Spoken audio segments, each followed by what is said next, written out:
I am sitting in my studio with my co-host Heather and my other co-host Dan, and to say that we are beyond honored to speak with you is an understatement. Like, I'm not even kidding, because I'm 22 years old. I've been doing radio for 8 years, and without your music, without Sweet Escape, without Holla Back Girl, I don't think I'd be on CHR Radio today. You changed pop music for me. So wow, like, mind-blowing. Like, I don't understand how I got so lucky. Like, that makes me so happy. I literally was, this is how surreal my life is right now. I'm on my school run this morning. I'm driving my kids to school, and I flip on the radio. They're, like, talking about me. Like, I literally have to turn the radio off because it's inappropriate. Then I get back on, I drop them off. I'm driving. It's, like, the craziest, most beautiful day. Like, you know, that whole kind of Thanksgiving crisp, fresh, bright, clear day. And then I turn the radio on. Ryan's, like, playing Used to Love You. Like, I'm just sitting there listening to my life on the radio, and I'm, like, crying, going, oh, my God, music is so powerful. It's so crazy. How do I get so lucky to be part of it, you know? But I feel so blessed right now. I just feel like it's crazy, like, when you are able to, like, tap into your own emotions and capture it through music and then just be able to share that and then receive the gift of love back like you're giving me right now. It just is, I don't even know how to be more grateful for that. It is so special. And to think about your career and to think about all that you've accomplished, I mean, 30 million albums sold. You were the first artist to sell 1 million copies online. When you get ready to release a single, do you listen to radio? Are you studying the other artists that are out there right now? Like, what do you think? I've always, my whole life, listened to radio. Like, I don't buy records in the sense that, like, if you look at my iTunes, you'll be like, what? Like, I have some Christmas albums on there, but I'm a singles, like, I love hits, like, you know, and especially now I have children, like, I'm way up on it. Do you know what I mean? Because they find them. These guys, they know where they are. And so it's been so exciting around our house because they've been putting a lot of pressure on me for years. Mom, you got to make a hit. You got to make a hit.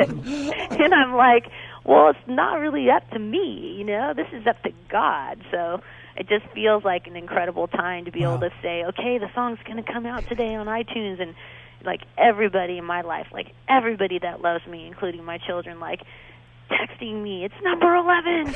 No, it's going up. It's number 5. Like, we're going all the way. Like, it's crazy to have the kids be part of it. And, how special is that? I mean, you used to, you know, achieve those things when, you know, it was you, I'm sure your friends and maybe management or whatever, and now you get to share it with your kids. They really get to see what you do.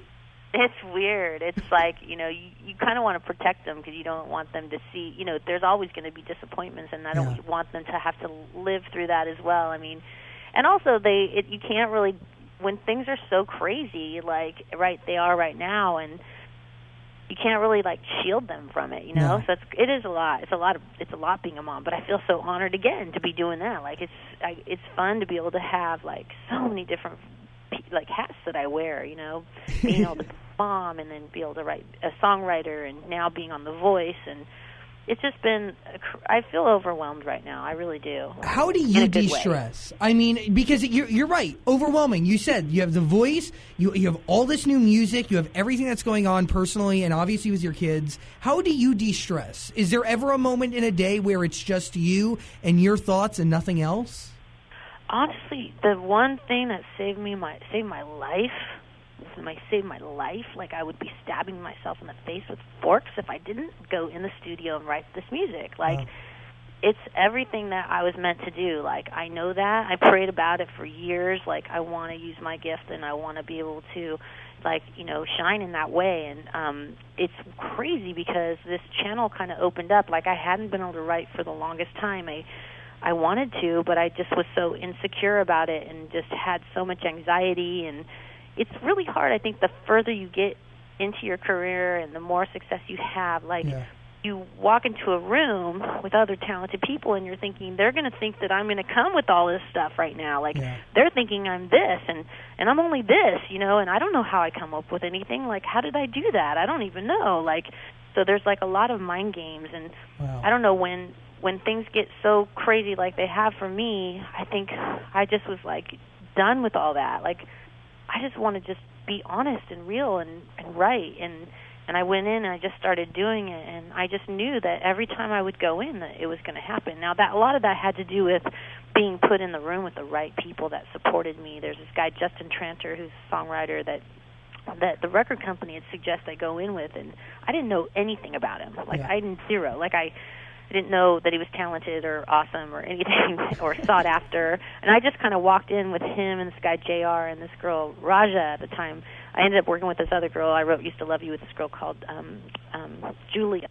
But it was like the perfect, like, team of people, like, personalities, like, all these. We were like the United Colors of Benetton. Like, we were like everybody from different walks of life, like, coming together, but all on the same page.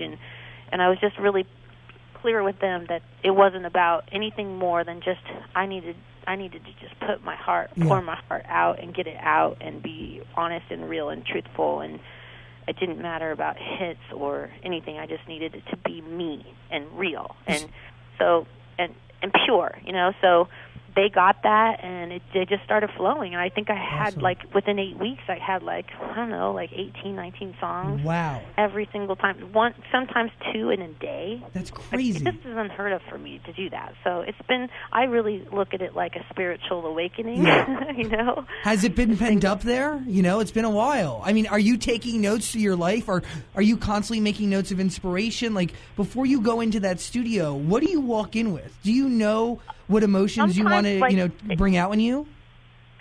You know, I think it's weird, like, when you are in, you know, for me, like, everything went down, like, last February when I kind of knew that my life was going to change forever. Like, this has been kind of brewing, and I think I just would do a lot of praying, to be honest, really a lot of prayer. And I think when you're praying, there's a lot of, like, subconscious work being done, and I would just sometimes write things down. Like, it could be a voice note, or even, like, with Used to Love You, that chorus was written, like, in my computer, and I didn't use it until, like, a month later. Like, I didn't even remember I wrote it. So I went back and found it. I had, like, a journal. We were going to do a show in New Orleans, No Doubt, and I remember I was just like, oh, my God, you know, when you're just at the lowest of your low, and I'm, like, getting on the plane, and I'm like, no, I got to sit next to him. Like, like, I'm going to die if he talks to me. Like, you know, I didn't want to be, like, talked to, or, you know, I just was so vulnerable. Like, and I just put my headphones on and just borrowed a pen from him and, like, just wrote, like, the whole trip. And I definitely wrote, like, a bunch of songs from just that plane flight, like, just lyrics, you know, and just doing a lot of writing. I have to say it has slowed down, because now with the voice and everything, it's been really busy, and now with the single coming out. But I still want to get in there and write some more. I definitely wrote, the last song I wrote 2 songs the day that Used to Love You came out. I went back in the studio and wrote 2 more songs, and one of them's the title track. So kind of great. Well, knowing how personal all of this art is to you just makes my experience as a listener that much more enjoyable. I got to tell you, really, seriously. And Used to Love You, amazing. I can't even. This was incredible, Gwen. Thank you. Oh, thank you so much. I feel it's incredible as well, because music is incredible. Like, it's such a gift that we're given. Like, it's so powerful. Like, it's like, you know, it doesn't even matter if it's like Whip It Nay Nay. You know what I mean? Like, that song brings so much happiness to people, and so does, like, a sad song that is like about something really honest and real, so, and pure. Like, it's just, it doesn't matter what emotion it is. Music is just a vessel for emotions, and somehow heals people. And I don't know, I'm just so honored to be part of it. I can't believe it's me that gets to do it. It's crazy. You know, my next question is, you know, you look at Hollaback Girl, you look at Sweet Escape, you look at No Doubt, you look at all of your stuff. You have timeless hits there. Do you feel like, as you're listening to radio and as you have, do you feel like timeless classics exist today? Do you think there's a song out there that's playing on the radio that will be able to be played 30, 40, 45 years from now? Look, I'm not like an expert at these things at all, but I think that there's always good music out there. It blows me away when, like, someone will be like, oh, remember this song, and it was such a big song, and you hear it again fresh. You're like, oh, my God, I didn't even remember it said that. Like, that's so crazy. Like, I was listening to Who Let the Dogs Out the other day, and I was like, wow, I didn't even remember the verse did that. Like, every single verse is like a different melody. Like, it's all over the place. Like, all you remember is the Who Let the... And I was like, music is so crazy like that. But I definitely think, it's happening all the time. People are writing magic all the time. Amazing. Gwen, thank you so much for taking the time to talk to us. An honor. Heather, do you have any questions? No, I just want to say that Tragic Kingdom was one of my favorite albums of all time. Just wanted to throw that out there to you, Gwen. Wild. Honestly. And you know that Used to Love You came out the same week, like 20 years later, that Tragic Kingdom came out. Wow. That's awesome. How is that possible? Yo, fate. And I didn't even know Used to Love You was going to come out. Like, they literally were like, on Friday night, it came out Tuesday, they were like, we're going next week. I'm like, what? I was supposed to shoot the video this week, but I did the other video, which wasn't even going to be the video, so then I had a day off, which was crazy.